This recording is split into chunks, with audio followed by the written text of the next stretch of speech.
Pemirsa, rapat perdana antara Menteri Keuangan Purbaya Yudi Sadewa dengan Komisi 11 DPR RI berjalan alot. Keduanya saling cecar akan kebijakan fiskal pemerintah.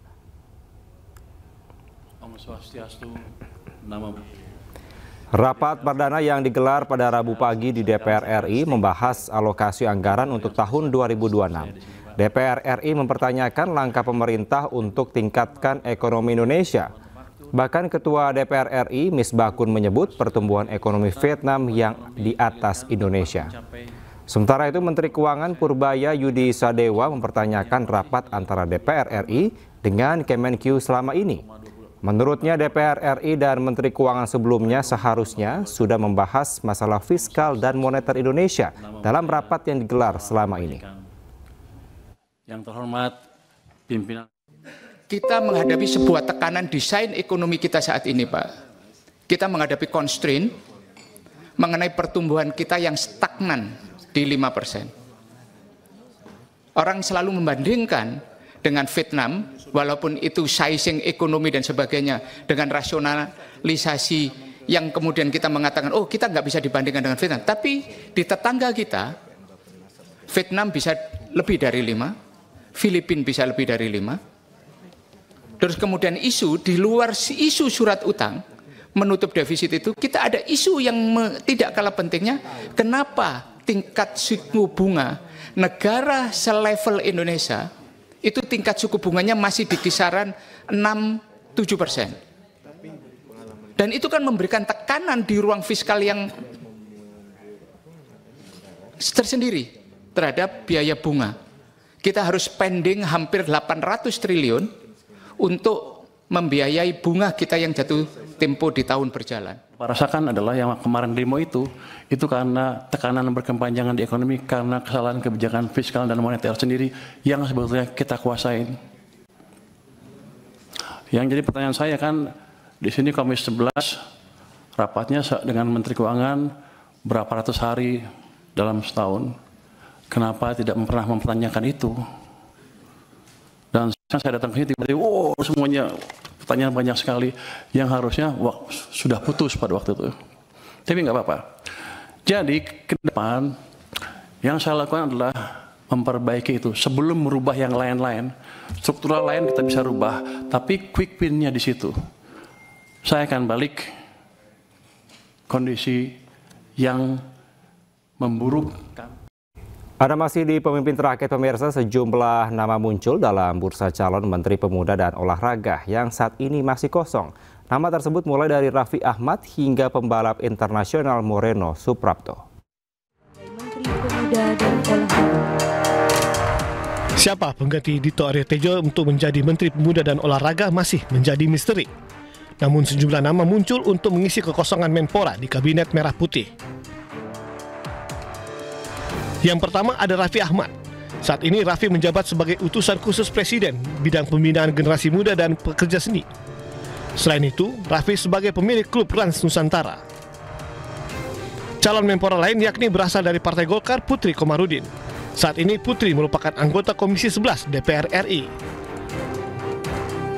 Nama Wamenpora Taufik Hidayat juga masuk dalam bursa calon Menpora baru. Taufik Hidayat ini merupakan legenda bulu tangkis Indonesia. Selain Taufik, ada nama Moreno Suprapto. Pebalap internasional ini sekarang berada di Komisi 12 DPR RI. Sebelumnya, Menteri Sekretaris Negara Prasetyo Hadi menyatakan, Menpora baru belum dilantik karena berada di luar kota dan akan mengikuti jadwal pelantikan selanjutnya. Belum menunjuk secara definitif siapa yang akan beliau tugaskan menjadi Menko Polkam, sehingga untuk sementara waktu beliau akan menunjuk ad interim untuk menjabat sebagai Menko Polkam. Siapa itu?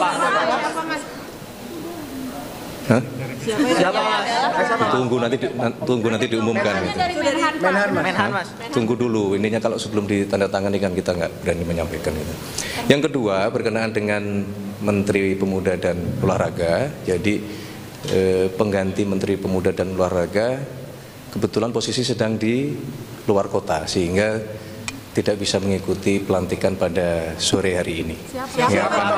Akan dijadwalkan kembali di prosesi pelantikan yang berikutnya. Pada 8 September lalu, Presiden Prabowo telah melantik menteri baru, namun Menpora dan Menko Polkam masih kosong. Untuk isi kekosongan, Presiden Prabowo menunjuk Safri Samsudin sebagai Menko Bidang Politik dan Keamanan ad interim.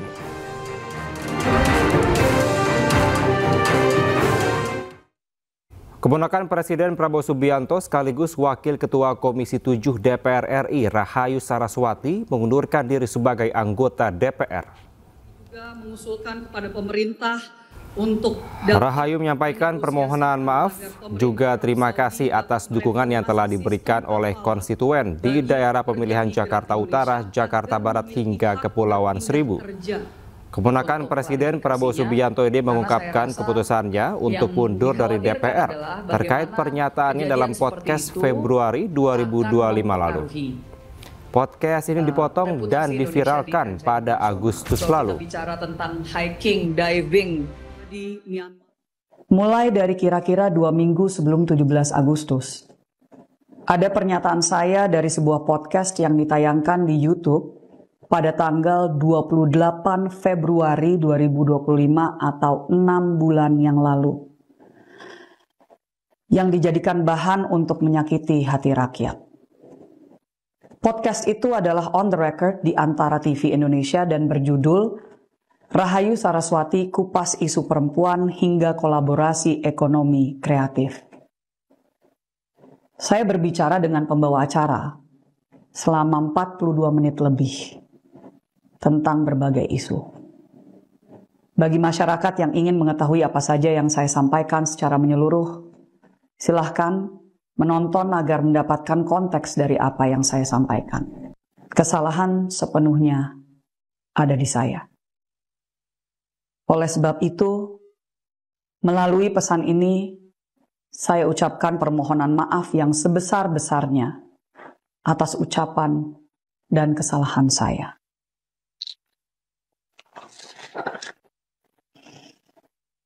Dengan ini, saya menyatakan pengunduran diri saya sebagai anggota DPR RI kepada fraksi Partai Gerindra. Pemirsa, sejumlah nelayan di Makassar, Sulawesi Selatan mendapatkan rumah layak huni berfasilitas lengkap dari pemerintah. 20 rumah berjenis knockdown ini diserahkan langsung oleh Menteri Sosial Saifullah Yusuf.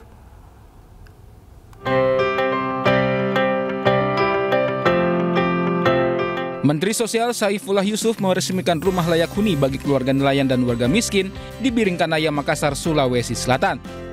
20 unit rumah knockdown ini diserahkan langsung kepada pemiliknya. Program hunian yang berdiri di atas lahan seluas 2.000 meter persegi ini merupakan hasil kolaborasi Kementerian Sosial bersama pemerintah provinsi dan Pemkot Makassar.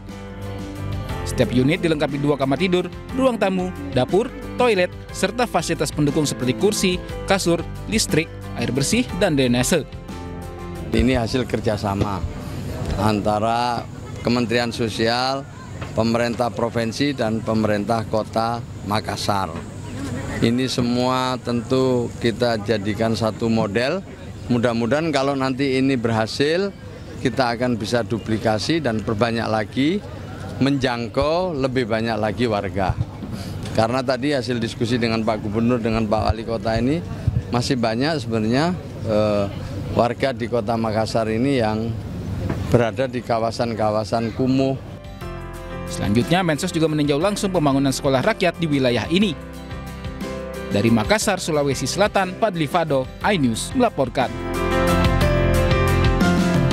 Hari ini jenazah Zetro Leonardo Purba, staf Kedutaan Besar Republik Indonesia 5 yang meninggal ditembak oleh orang tak dikenal dimakamkan. Menteri Luar Negeri Sugiono memberikan penghormatan terakhir bagi Zetro Leonardo Purba. Upacara penghormatan terakhir digelar di Kementerian Luar Negeri RI di Jakarta. Penghormatan sebagai bentuk penghargaan negara atas jasa dan pengabdiannya. Zetro dimakamkan di tempat pemakaman umum Sari Mulia, Tangerang Selatan, Banten. Kami mengucapkan terima kasih kepada KBRI 5 yang telah membawa kembali atau ke tanah air. Seorang penatakan selerai yang meninggal dalam menjalankan tugas negara yang sedang diembannya. Sebuah kepergian yang merupakan tragedi